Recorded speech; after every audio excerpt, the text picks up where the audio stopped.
Welcome back to Good Law, Bad Law. Today we are talking again about the opioid crisis in America, today with a somewhat different focus.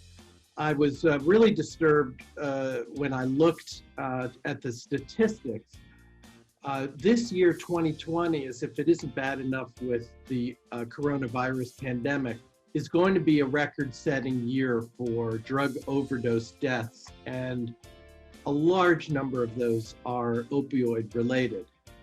Many of you probably heard something about some of the big litigations going on in the country against opioid manufacturers, big drug companies. A lot of these cases are brought by cities, by states, by state attorneys general, but as a result of big mega prosecutions, both criminally and civilly. Sort of like what we saw with the tobacco companies a number of years ago. But there is another aspect to the opioid crisis, and that is the role of physicians who not only, of course, have to be the ones prescribing and in many instances over-prescribing, but as it turns out, in many cases, are on the payroll for the big drug companies and essentially function as drug pushers. Some are being prosecuted, some are being reported to state medical boards, and some, as in some of the cases that we're handling, are being prosecuted civilly in legal actions on behalf of individuals and families who've suffered terribly, including from overdose death. My guest today is one of the lawyers in our office, Zach Feinberg, who is working on some of these opioid cases. He's a fantastic lawyer, a bright guy, and knows a lot about this issue. And we thought it was time to talk about it because there's so much that people need to understand about this problem and where we need to direct our focus and where people can go for more information as well. So I hope it's in that spirit that Zach joins us on this episode of Good Law, Bad Law. I think you're going to find this an incredibly important, enlightening, and informative discussion, and we'll make sure to include some resources in the description so you can get further information as well. So with that, everybody, please continue to stay safe. It's a scary time as we still face the surge of COVID around the country. Wherever you are, keep yourself and your family safe and healthy as we round the corner into a new year and hopefully, as soon as possible, relief from COVID vaccines for all of us. Take care.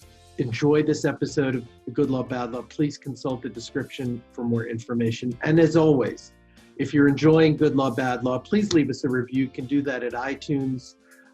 You can leave us a review wherever you're getting your podcast, on Spotify or Podbean, Stitcher, wherever it might be, iTunes, of course, and tell your friends. And enjoy this episode of Good Law, Bad Law.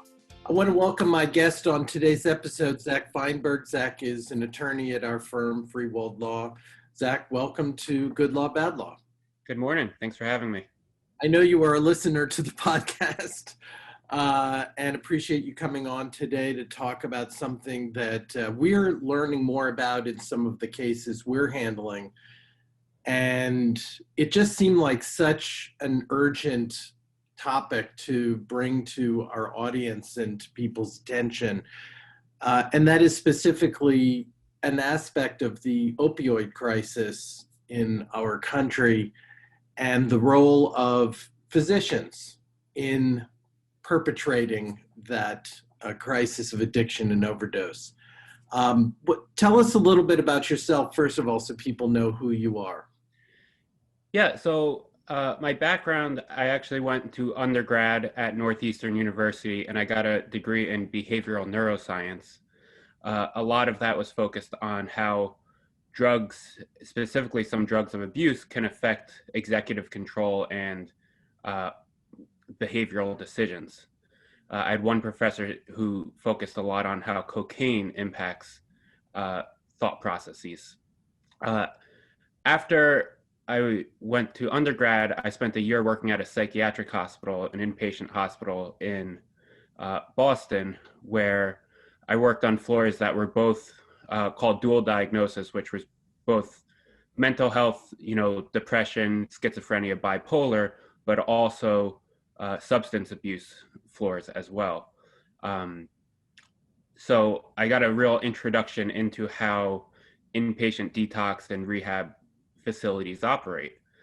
A year after that, I saw a lot of what I would consider abuses in that system, and wasn't really great for getting patients into proper treatment. And that is what motivated me to go to law school, to try and find some avenue into working at that system.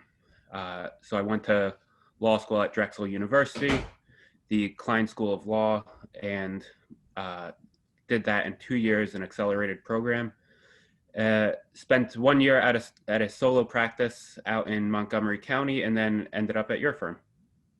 Well, and that background turns out to be pretty relevant to some of the cases we've been working on and the topic we want to talk about today.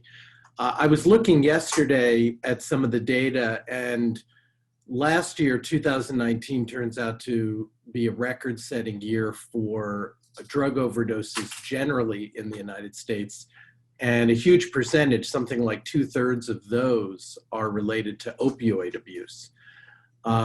This year, 2020, perhaps because of the pandemic, is going to break those records. There's going to be more opioid-related overdose deaths this year than we've ever seen in this country. So this problem is not getting better.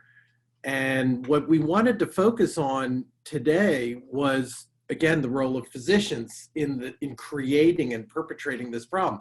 A lot of the focus that people may have heard about so far has been on the role of the drug companies.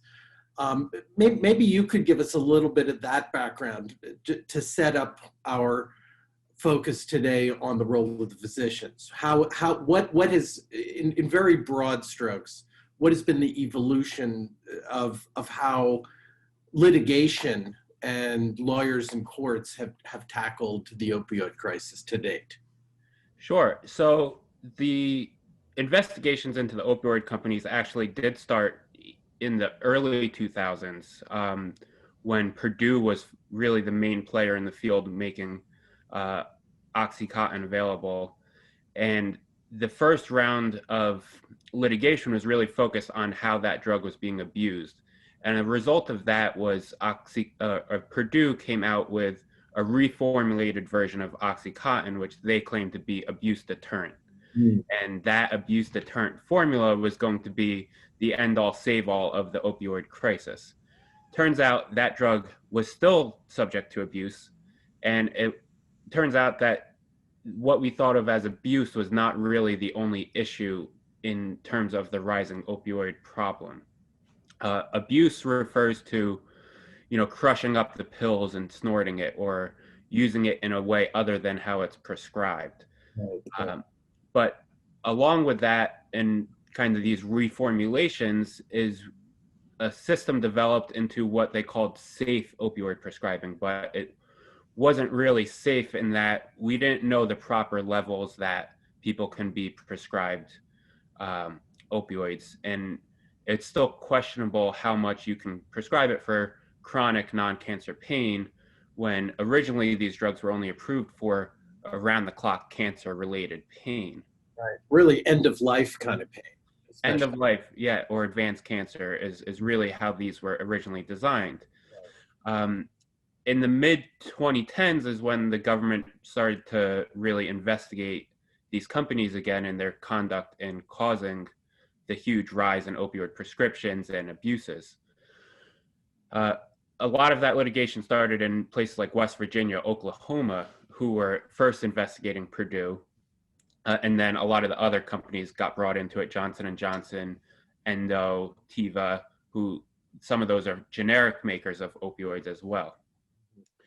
A lot of the conduct of these companies has been related to off-label marketing, but also some real, even more questionable type of tactics than just that. And specifically, one of the main leaders of those real questionable conduct is Insys Therapeutics, who makes a product called Subsys, which is a fentanyl spray.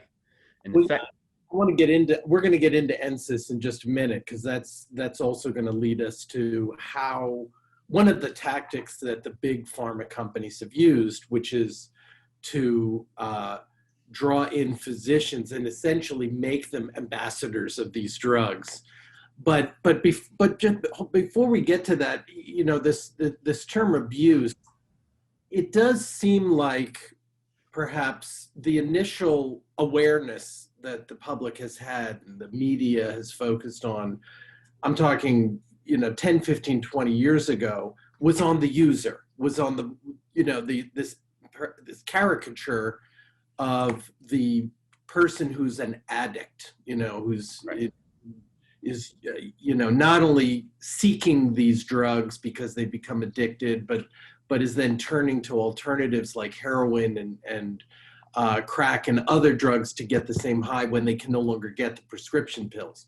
That was sort of the initial focus. Then we had this wave of attention on the role of the companies and really the abuses of these companies in creating an addiction crisis.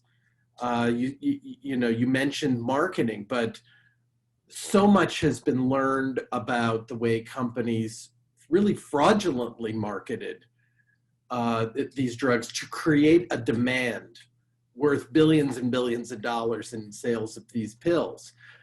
Before we get to NSYS and these doctors and some of the, I think, really disgusting and despicable ways these companies have used physicians, and physicians have allowed themselves to be used in this, creating this addiction crisis. What are some of the ways that you've learned through the research you've been doing and been able to incorporate, frankly, in some of the cases that we're now filing, about some of the abuses the companies engaged in that have come out in recent years, some of the marketing tactics? So one of the things is, because of the way OxyContin developed and got this reputation for being so subject to abuse, is some of the companies would develop new drugs, similar opioids that are the same strength, and would compare them to OxyContin. And so one of the drugs, Nucenta, which was first by Janssen and then marketed by a company called Depot-Med, their big thing was, we're not OxyContin. This is something different. Mm-hmm. You know, that drug comes with a lot of abuse potential. Our opioid is safer. And there was just no basis for that claim. Another way companies kind of marketed this was, they started pushing new tools, or what they said were new tools, for detecting pill mills, when that ignored the issue. And that is, you know, they created this idea called pseudo addiction. Mm. And pseudo addiction is this made up concept by the opioid companies and pushed out by their doctors, that if you are a patient on opioids who is being prescribed opioids and you start needing more, then that's not showing any addictive tendency. That just shows that your pain is undertreated. And it doesn't matter how high your opioid prescription needs to go. As long as you're being properly prescribed it, if you need more, then that's appropriate. Right. And there's no science to back up that concept of pseudo addiction. And what it arose from was a single one-page case study from 1985. It's called the Porter and Jick study. And that one study, which was an anecdotal commentary that was like not even a full page in a medical journal, that study has been incorporated into the pharma company's whole body of research that created this theory of pseudo addiction, which is what the companies primarily pushed for the reason of why, you know, if a patient comes back and says they need more, stronger opioids, then that's not an addiction. That is just them needing pain medicine. Yeah, and something you said seems to me at the root of this entire marketing effort on the behalf of all of these companies, which is, which really we've seen in all kinds of other contexts too. I'm thinking tobacco, I'm thinking of the Juul vaping product. I'm thinking of so many other examples of this where a company says, this is safe. Essentially, this is a safe product, and it's not a safe product. I mean, you worry less about safety of a highly addictive narcotic, which is what these opioids are. Opioids really just means it's a derivative of something like opium. These are narcotics. They're highly addictive. And you might worry about the addictive nature of these drugs a lot less when you're dealing with end stage cancer or the intractable pain that comes with somebody who's dealing with a metastatic cancer diagnosis. But when somebody has had a knee surgery or has some back or neck pain, or some other kind of far more common pain, and you say, this drug is safe, you can take it, which is the fundamental message the companies have been peddling, that's just false. It's something that's like saying cigarettes are safe, nicotine is safe. When we know that it's not. So, and they've created, as I know you found, they have published articles as if they were written by leading pain management specialists, passing this off as real science. The study that you mentioned, this one-page commentary, which is not a peer-reviewed study that would stand up to any scientific scrutiny. Putting websites up with information on the safety that are paid for by the companies, but they don't identify them as really these are some of the things, right, that they've done to advance this false sales pitch that this stuff is essentially safe when it's not. It's highly dangerous. Yeah, there was a Senate report, I think it came out in 2017 or 2018 from Senator Claire McCaskill, who examined the link between 5 of the leading opioid pharmaceutical companies and what are now referred to as front groups, which were medical societies, the American Academy of Pain Medicine, for example, the American Pain Society. Those are just a couple that were really just funded by the millions by these opioid manufacturing companies. And they would hold conferences, they would hold continuing medical education classes, all designed to essentially be propaganda for these companies. In fact, one of the companies, I believe it's DepoMed, actually hired one of these front groups to train their staff and put a training certificate on their business card. On their business card, it would say, certified by the American Academy for Pain Medicine to sell this opioid. So that when they then go to the doctors, they have these great credentials. Right. But really, it's a cycle of, the company is funding this organization, and then this organization is doing the propaganda for the company. Right. Okay, so that maybe gets us as a good segue, because again, what we saw is similar to what we saw in the tobacco arena 10, 15, 20 years ago, when as more and more information started coming out about how tobacco companies had really misled the American people and Congress and the regulating agencies in government, you started seeing this avalanche of lawsuits, not only individuals who were dying of lung cancer, but cities, municipalities, state attorneys general bringing lawsuits and these massive litigations that resulted in billions and billions of dollars in settlements. The same thing has now happened with these mega pharmaceutical companies who've made billions off of opioid sales. Now it feels like the attention is shifting appropriately.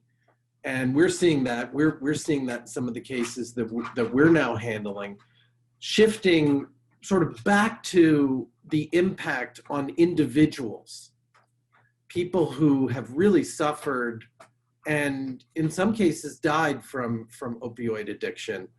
and the role of physicians. So something kind of, I think, not unprecedented, but I think kind of groundbreaking happened last week in New Jersey involving 5 doctors. Tell us about that, because I think that's going to lead us into some more detail about what physicians are doing and what people need to be aware of when they're going to a physician holding him or herself out as a pain specialist or someone who wants to prescribe these drugs.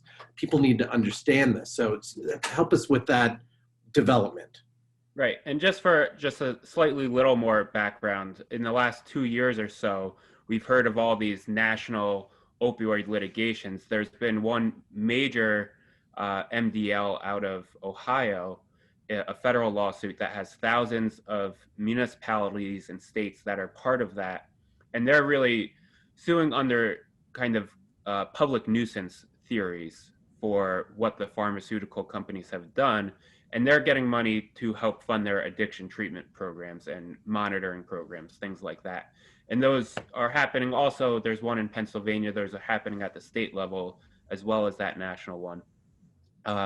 We've heard some of the companies being criminally prosecuted. Purdue and Insys are 2 of those that are now criminally prosecuted as well. They're also both in bankruptcy. And McKesson, a large generic manufacturer, also just went into bankruptcy about a couple weeks ago.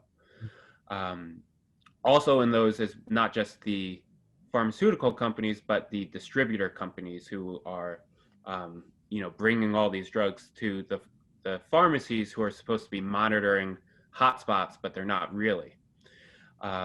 So I understand. So the focus or big part of the focus in those cases is not so much on a particular individual who suffered because of let's say the false and fraudulent advertising, became addicted and so on, or someone who died from an addiction overdose.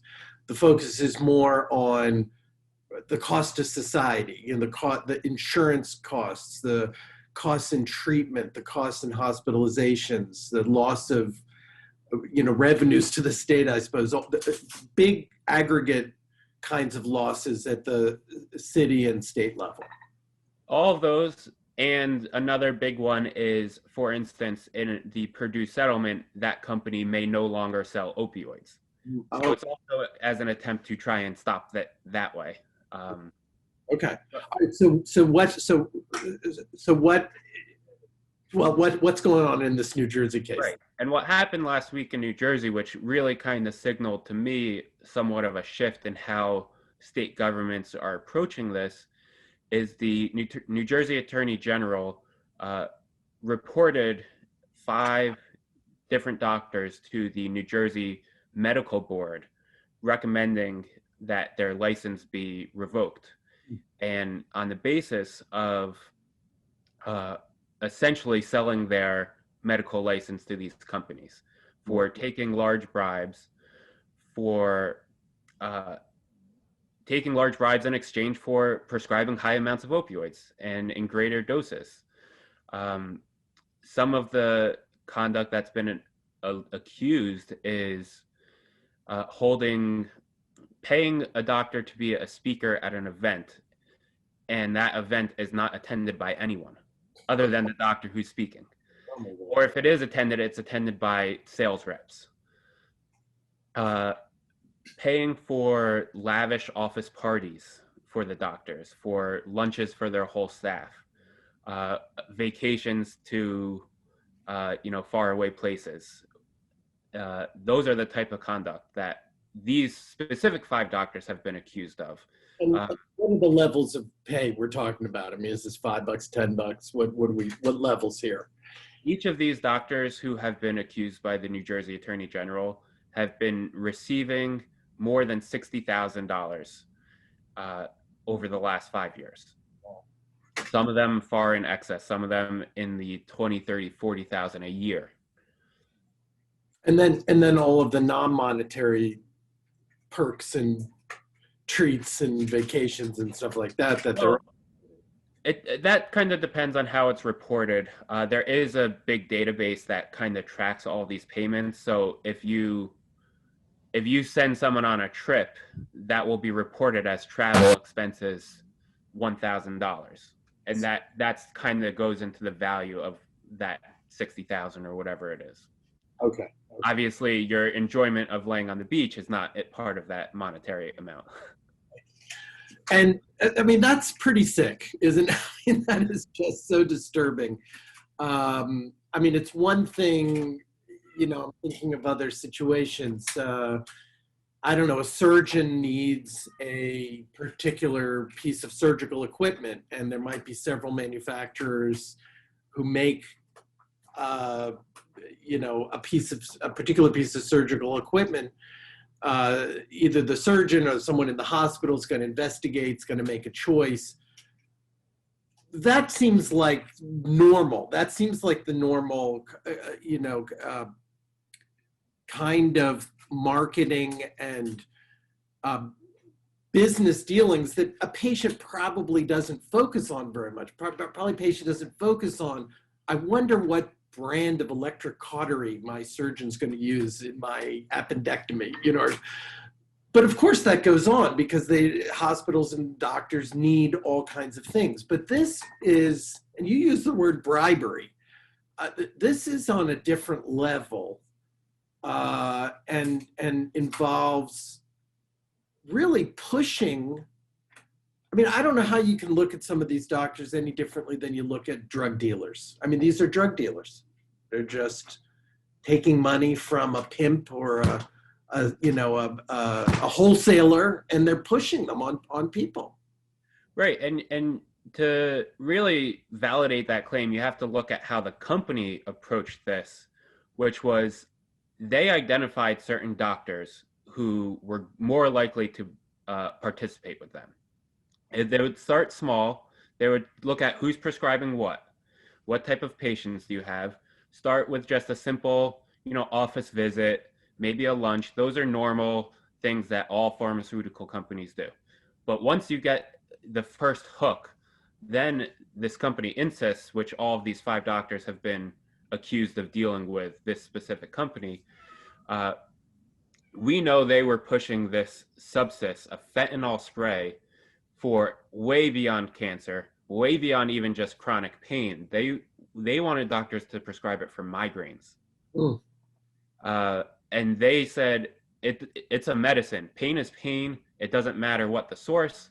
And this drug is appropriate for it. And they said, you're saying this is what the company was saying? This is what the companies trained their sales reps to say to doctors. Okay. And the doctors would accept that. And the sales reps were also trained to promise benefits only if they kept prescribing. Ooh. So you can have this speaker fee if you keep prescribing. You can have that vacation if you keep prescribing. And then some even more scandalous things that they were bringing doctors to strip clubs. They were sexualizing their sales reps and telling them to, dress scandalous for the doctor, hold his hand, ask for a favor. That's the kind of things that these companies were convincing their sales reps to do to the doctors, and the doctors, it's a two-way street. They have to accept it. That sounds like a scene out of the recent Borat movie with Rudy Giuliani, except this is real and this isn't funny, and this is this is people getting hooked on opioids and dying. I mean, tens of thousands of Americans this year have died of opioid overdoses. This is not fun and games. So what do people, and Insys isn't the only company, by the way, doing this sort of thing. And these 5 doctors who the New Jersey AG is now reporting to the medical board in the state of New Jersey, these are far from the only ones involved in this. Can you give us a sense of what you think the scope of the problem is? How do we know that? So there's a great website database out there. It's government run. It's called the CMS, the Medicare Open Payments Database. And this was actually a system that was developed as part of the Affordable Care Act. even before the Affordable Care Act, a bipartisan push existed to create this, and they never quite got it over the hump until the Affordable Care Act. And what this does is requires a reporting by the, I'm not quite sure if the pharmaceutical companies or the doctor has to report, but it's mandated reporting all payments of any kind between a pharmaceutical company and a physician. And that's not just opioids, it's for all drugs. Mm-hmm. And it's a really good searchable database. You can look up any doctor. You can also search by pharmaceutical company. And in that, you can look by year, and it will tell you Purdue Pharma paid X amount of doctors or X amount of providers in 2016. And Purdue, their peak year was 2015, and they eclipsed making payments to 22,000 doctors. Yeah. Now, not all of those are kind of the high level that we can see, but you can also sort by category, and that speaker fee of speaking to an empty room was in the hundreds, 200 to 300. And of course, this is only the payments that they're reporting. I mean, it does make you wonder, are there ways they've figured out to do things under the table that don't have to be reported, or that they think they can get away with not reporting?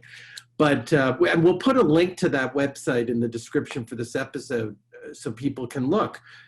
If somebody wants to look, help us understand what it is they can find. In other words, if somebody is going to see a physician for pain, or has seen a physician who says he or she wants to prescribe an opioid, are you saying you can go to this site and look up that particular doctor and see what that doctor has received, if anything, in payments from pharmaceutical companies? Yeah, you can look up any doctor.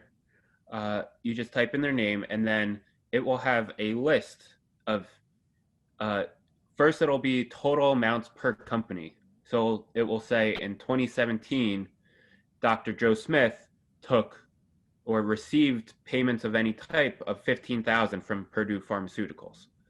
And then you can even go in further detail and look at each individual payment. And not only is it linked, this doctor received money from this company, it will also state which drug that payment was associated with. Well, okay, so that seems like something that would be very well worth doing, is, sort of in the category of sort of know your doctor. I mean, of course, government investigators and prosecutors need to be all over this, because there's a lot of abuse that we already know about, that the companies have engaged in, that these physicians have engaged in. But here's a tool that people can look at to understand the problem a little bit better, and really check out your own physician. There's one other aspect of this act that I wanted to have you touch on today, because again, I think it's something that hasn't been as much the focus, but I think is an important aspect of the problem, which is the problem of how do you treat addiction once you have a person who is addicted. And there's some controversy over that, and it's come up in a couple of our cases, and I thought maybe you could kind of introduce that issue, raise a little bit of awareness about that as well. Sure. In terms of the actual treating of addiction, there are two main drugs that are held out as the gold standard, and that's Suboxone, Suboxone and Methadone. They are both what's called an opioid agonist, which is a drug that kind of simulates for instance, an opioid like heroin or oxycodone would stimulate. It activates to the opioid receptors, but it's a very small dose, and it doesn't have kind of the high, has a little bit of pain relieving qualities. What Suboxone is a very ingenious drug, because it's mixed with an opioid agonist, buprenorphine, but it's also mixed with naloxone, which is what is commonly called as Narcan, Mm. which Narcan is the drug that you, if someone's having an overdose, you spray their nose with Narcan and it kind of blocks all the effects and reverses the overdose. So Suboxone has that in it. And the reason it has that is if you try and crush up Suboxone and take it, either snort it or inject it or use it in a way that it's not designed to be used, the naloxone component overrides the buprenorphine component, which that doesn't happen when you take it as prescribed. So it's really the gold standard drug, but there's a lot of regulatory issues with that. And a lot of that is because of the stigma that has been surrounding addiction and its treatment. Only doctors who have DEA waivers, and there's a limited amount of waivers, are able to prescribe Suboxone. And it's very regulated in what type of clinics you can go to, in what kind of therapy you have to get along with it. And it makes it more cumbersome because of this regulatory state and because of the stigma for patients to get access to that treatment. Just to interject a kind of a wow revelation here before you go on, it seems perfectly insane that there's practically no regulation over the drugs that get you addicted, but there's all these regulations which limit access to drug treatment on the drugs that are used to try to treat and overcome addiction. That is a common complaint of addiction medicine physicians, that it is easier for them to prescribe oxycodone than it is to prescribe the drug that fixes it. Okay. And then there's so many attitudes of when you're in addiction treatment that if you have a relapse or you have a unexpected drug result, meaning something comes up in a drug test that you wouldn't expect, so they're taking something other than their treatment drug. A lot of doctors will say, that's it, you're done, I can't treat you anymore. But we wouldn't do that to, for instance, someone who's a diabetic and has high sugar levels or misses insulin treatment. We wouldn't kick them off treatment because they're struggling to maintain it. Right. They went to Dunkin' Donuts one time and they shouldn't have, and they say, oh, you're done. Now forget it. See ya. Right. And that's just an old stigma that's been attached to how we've treated addiction through 12-step programs and things like that for years. And that's still lingering around. And that is just an attitude that should really leave medicine. All right. So then there's this newer treatment. And tell us about that and how that's become controversial in its own right. Right. So there's a new a drug called Vivitrol, which has been developed.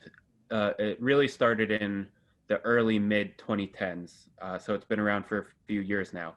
And that drug is an opioid antagonist, meaning whereas we were talking about Suboxone and methadone, which simulate the opioid experience in the brain, what an antagonist like Vivitrol does is it blocks the effects. Mm-hmm. So there's no stimulating of the system, but also you can't then inject heroin and have that have the effects. It's blocked. But with that, because it's not simulating the system at all, it's not treating cravings, it's not treating withdrawal symptoms. And this drug Vivitrol has become way more popular in the last few years, in part due to their marketing strategy, which in somewhat of a departure than the opioid companies. They still do it somewhat, but they're not as focused on physicians. They're focused on lawmakers, they're focused on judges, they're focused on prisons. And their marketing campaign is based on furthering the stigma around Suboxone and methadone, saying those are just another drug. Ours is actual treatment. It's not another opioid, and it's a safer drug because of that. And how it's used is it's a monthly injection. It's supposed to last for 28 days. All of the research around this drug when it was getting approved around Vivitrol happened in prison studies. So it wasn't really in a real world study, and not just that, prisons in Russia. Ooh. So, and that was because in Russia, they do not use Suboxone or methadone. So there was no standard of care treatment to compare to. So they could only compare to no medication assisted treatment. And in that situation, you don't necessarily have the opportunity when you're in prison to go and get illegal drugs like you might if you were in the outside world. So adherence to this Vivitrol program is necessarily going to be easier there. So it's not really a proper study. Harder to not adhere to it, yeah. Right. And they've also been very successful in getting drug courts to buy into this Vivitrol being the more appropriate treatment, which has caused a lot of people going through the drug court program, which was supposed to be this great diversion from prison. We're going to help treat people instead of locking them up, but they're not getting the most effective treatment. They're getting this Vivitrol, which doesn't actually treat cravings, and is harder to maintain on. And recently, this was, I believe earlier this year, a study finally came out that compared all of the addiction treatment options: methadone, Suboxone, Vivitrol, no medication treatment. And this study concluded there are only two proven effective treatments, and that is methadone and Suboxone. And when you say this comparative, was this a peer-reviewed study? Was this an independent study? This was a peer-reviewed independent study out of, the lead researcher is at NYU. Okay. It was by who, as far as I can tell, is one of the leaders in this field of addiction medicine. I reviewed materials from the American Psychiatry Association conference, and this was one of the leading studies there. He was one of the leading speakers there. So, okay. So, and what do we know about what can happen with Vivitrol if things don't go the way they're marketing them as things should go? Well, so there's two real kind of pressure points with Vivitrol of where things can go wrong. The first is in this initial induction period, because to start taking Vivitrol, you need to be completely free of opioids in your system. So that requires a 7 to 10 day complete detox. Okay. So frequently this will happen in an inpatient setting, and it's obviously going to be easier there because you're not out and about, and you have nurses giving you comfort meds around the clock, things like that. When you do it at home, it's going to be somewhat dangerous because you might still have opioids in your home. You might know someone on the street who you can go to. So it's very risky to just send someone home and say, okay, complete detox for 7 to 10 days, and then we can start you on this drug. That's just, go home and go cold turkey. Exactly. With support. Well, they'll prescribe some drugs for some withdrawal symptoms, nausea, things like that, things that help you sleep. They will give you those types of comfort meds, but it's not really gonna, some people will respond to it, some people won't. Okay. The other kind of pressure point with a Vivitrol treatment comes at the end of these 28-day cycles, because the way it works, it's an injection, and the drug stays in your system throughout the 28 days, but it is going to decrease in effectiveness towards the end of that cycle. And what is well known about opioids and overdoses is when you have a substance abuse problem, when you have opioid use disorder and you're using on a regular basis, your body is somewhat tolerant. You have your body's used to having the drugs in your system. But when you go off the drug for a while and you're using something like Vivitrol, which doesn't simulate those pathways, if you are off for 28 days or 25, 26 days, and then you use opioids again, and you use at the same level that you previously used, your body doesn't have that same level of tolerance. So that's going to, and this is well known for all opioids, that's if you use the same amount, you're going to be much more likely to have an overdose, potentially fatal overdose. Yeah, I mean, you can imagine, my dog is trying to get in the picture here. Boast it down. You can imagine that coming up in other, I mean, if you stop drinking alcohol for a month and then had a glass of wine or two or a few beers, you might before have had a tolerance to that and might not feel that much impact. But if you've been off it for a while and you go back, as you say, at the same level, you're going to feel it differently. That's fine if it's a glass of wine or two, but if you're talking about going back to a level of some narcotic that you were able to tolerate before, you can see how that could be pretty perilous. And in fact, there are cases we know of, right, where that exact scenario has played out and someone has OD'd and has died from that. Yeah, exactly. That's, it's easy to realize you're about to have your 10th glass of wine, but when it's a single pill or a single injection, you don't have that ability to notice, hey, my tolerance isn't what it used to be. Right. Wow. Okay. So, what do you think people need to be focused on, particularly when it comes to their physicians, whether it's dealing with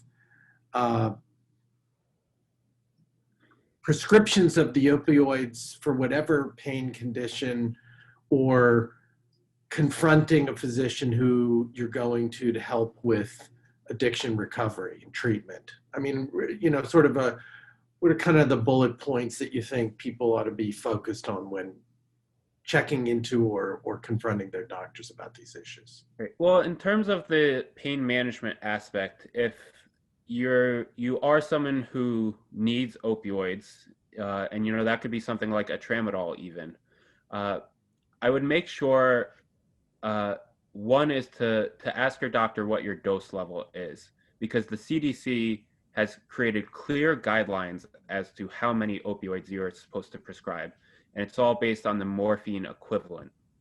And anything over 50 morphine milligrams equivalent, a doctor is supposed to use caution. And the CDC very highly says don't prescribe more than 90 morphine milligrams equivalent. Mm-hmm. So I would first ask your doctor what that opioid dosing level is and make sure it's not over those levels.